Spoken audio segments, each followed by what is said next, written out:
పెంచుకునే తండ్రిని ఎంచుకునే హక్కే నీకు లేనే లేదు. రూపం ఎంచుకునే రంగును ఎంచుకునే హక్కే నీకు లేనే లేదు. పుట్టుకనెంచుకునే మరణము నెంచుకునే హక్కే నీకు లేనే లేదు. లేదు పరిశోధించి చూస్తే నీ జీవితం ఒకటే నీ చేతుల్లో ఉంది లేరా సాధించేరా.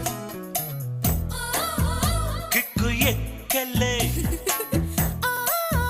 సిగ్గుపోయలే ఉన్నట్టుండి జ్ఞానం పెరగలే ఉన్న నిజం చెప్పతోచలే.